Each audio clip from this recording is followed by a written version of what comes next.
korupsi buat apa? Buat perpuluhannya jadi gede. Nah, terus korupsi buat apa? Buat bangun gereja. Wow. Gitu. Nah, itu gimana itu? Bisa dibenarkan nggak itu? Kalau dibilang maaf, pasti bilang, wah itu salah. Tapi kan bener, buat pekerjaan Tuhan, ya nggak? Itu upahnya kayak gimana tuh? Boleh dong Pak Pendeta.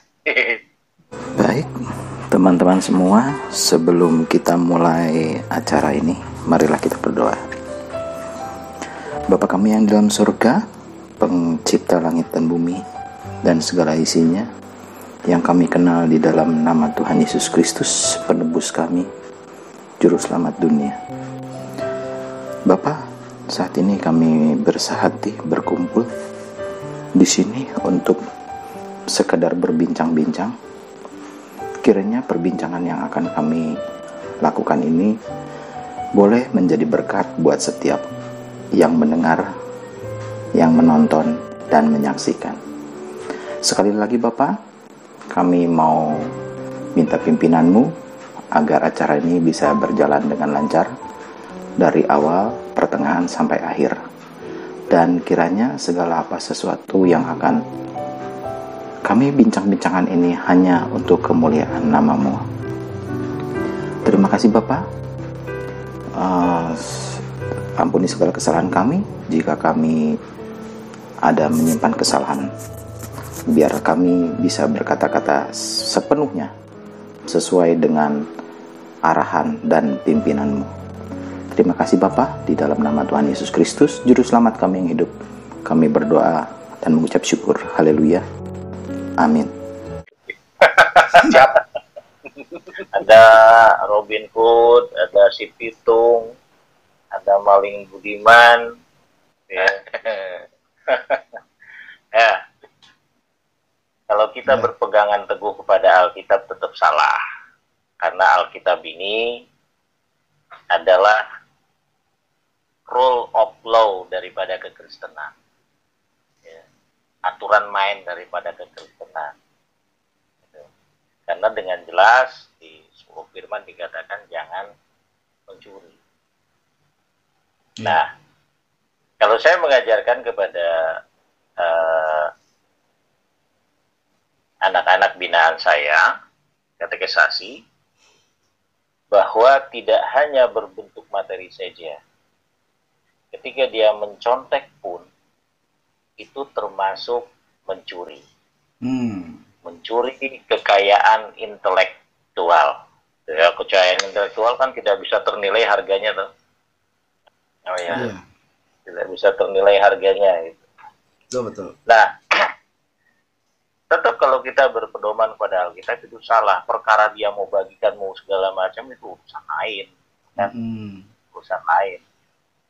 Nah, ya yang namanya Robin Hood, dia ambil uang dari orang-orang kaya itu, dia rampok orang-orang kaya itu, dia bagikan kepada orang miskin. Kemudian ya, tadi kalau di Indonesia punya tokoh si Pitung, punya istilah Maling Budiman.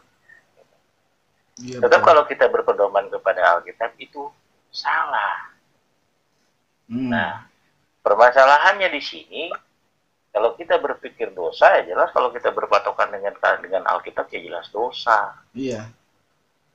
Cuman balik lagi kita sebagai manusia kan dilarang untuk saling menghakimi. Itu. Sehingga urusan dosa ini yang mutlak, yang memiliki otoritas tertinggi untuk menentukan itu dosa atau tidak, bukan manusia, tetapi Tuhan. Saya kadang mengatakan begini, kayak tadi contoh kasusnya dari Kang Onde dibilang bahwa dia maling, dia korupsi, dia segala macam, dia dia sumbangkan ke gereja, dia kasih persembahan tinggi-tinggi. Yang tahu siapa? Yang tahu siapa, coba ditanya. Yang tahu kan dirinya sendiri. Ya. Nah, yang paling terutama siapa sih?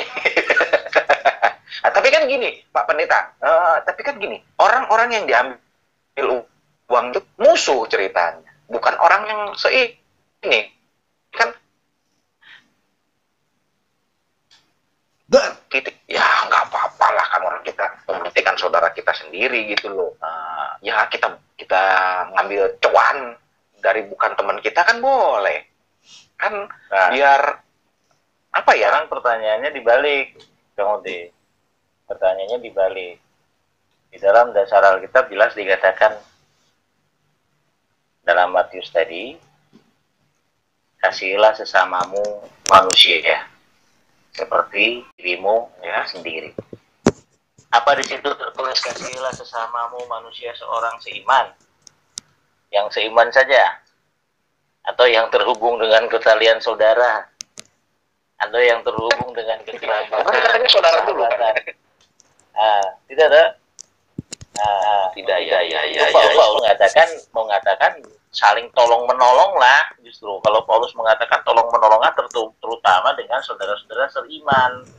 Jadi itu kan maksudnya juga beda. Sebelum kita ngelangkah keluar gitu ya, di dalam kita dulu gitu harus kuat gitu.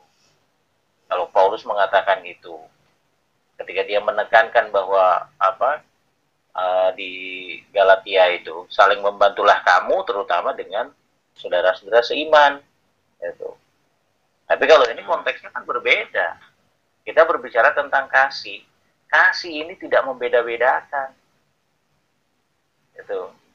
Kasih ini tidak membeda-bedakan. Nah, akhirnya tadi otoritas tertinggi untuk menentukan itu dosa atau tidak bukan manusia.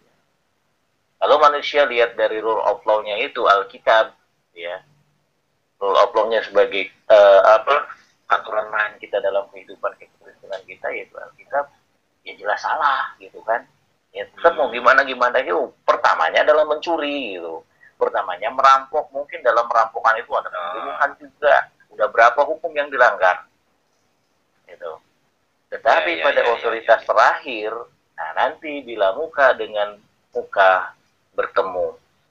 Nah di situ otoritasnya Tuhan yang ini.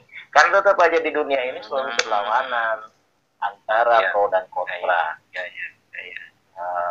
Antara pro dan kontra. Nah, ketika dikatakan seperti itu, balik lagi kepada dasar bahwa sesungguhnya manusia itu hidup harus saling mengasihi. Kalau manusia hidup tidak berdasarkan kasih, kacau. Chaos yang terjadi. Kacau, ini aja yang seperti inilah. Jadi tidak hanya di dalam keluarga pun kalau misalkan tidak berdasarkan kasih ya chaos. Itu. Ya. Jadi kita harus tetap berdasar sama kasih ya. Biarpun itu mungkin musuh kita yang istilahnya tadi saya bilang, wah tak grogotin uang recehnya, dia akan musuh, dia akan tidak semaham sama kita. Tetap itu nggak boleh ya berarti ya. Kita juga mengatakan kasihilah musuhmu loh. Iya ya. Sama musuh aja kita harus kasih ya ternyata ya.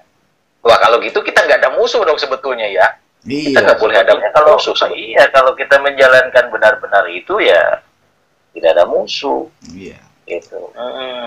Tidak ada musuh. Iya. Itulah yang membedakan ini loh Kang Ode, membedakan antara kehidupan rohani dan kehidupan jasmani. Ya, kehidupan rohani ini ya Paulus mengatakan roh ini penurut tapi daging ini lemah gitu. Lihat orang punya apa, pingin. Iya, lihat orang maju sedikit, langsung sakit gigi kayak saya. Saya.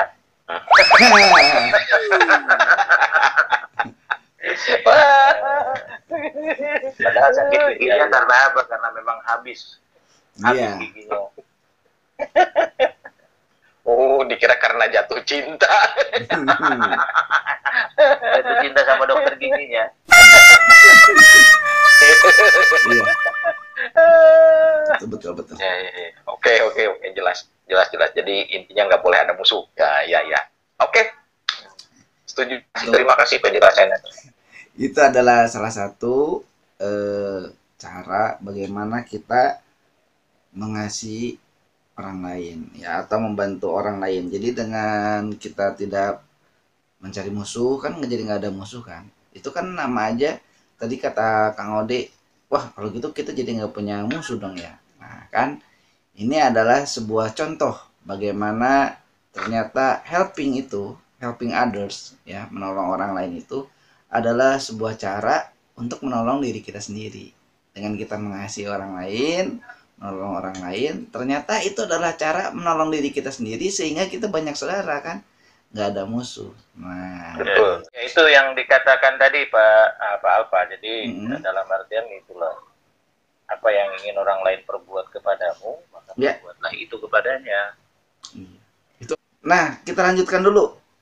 Untuk selanjutnya menolong orang lain itu kan tentu ada berbagai cara ya. Tadi salah satu caranya, dimana ternyata menolong orang lain itu adalah sebuah jalan bagi kita supaya membantu diri kita sendiri. Ya hasilnya kita jadi banyak teman, banyak saudara karena kita mengasihi. Pak Bona, kira-kira secara konkret. Nah setelah Pak Bona nanti silakan Kang Ode juga. Silakan Pak Bona.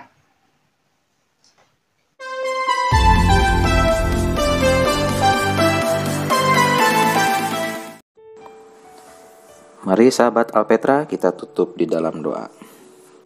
Bapa kami yang ada dalam surga, terima kasih ya Tuhan atas berkat-Mu pada hari ini. Atas apa yang sudah kami lakukan ini ya Tuhan, kiranya acara ini boleh memberkati ya Tuhan.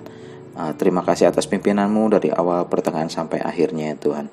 Kiranya ini bisa memberkati semua yang menyaksikan dan menyimak juga mendengar.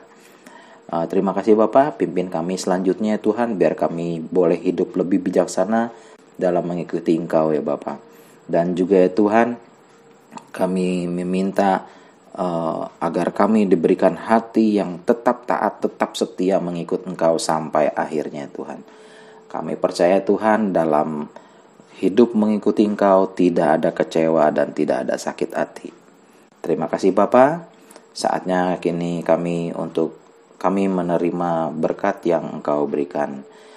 Kiranya kasih karunia Allah Bapa, Putra dan Roh Kudus turun atas kami, melingkupi kami, kehidupan kami, dan segala kegiatan kami dari sekarang sampai nanti Maranatha, Tuhan datang kembali. Terima kasih, dalam nama Tuhan Yesus kami tutup doa ini. Haleluya, amin.